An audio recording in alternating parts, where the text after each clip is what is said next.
मीच ती जिने सर्वप्रथम स्वराज्याचे स्वप्न पाहिले. होय, मीच ती जिने महाराष्ट्राच्या मातीत स्वराज्याचे बीज रोवले.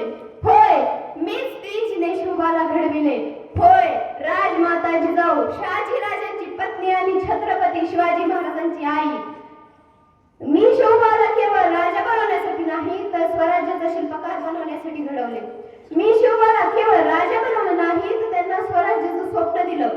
शिवबा लहान होते तेव्हा मी त्यांना गोष्टी सांगायचे. त्या गोष्टी जागृतीसाठी होत्या, त्या संस्काराच्या आणि शौर्याच्या होत्या. मी त्यांच्या हातात तलवार दिली पण त्याआधी न्याय, स्वाभिमान आणि माणुसकी शिकवली.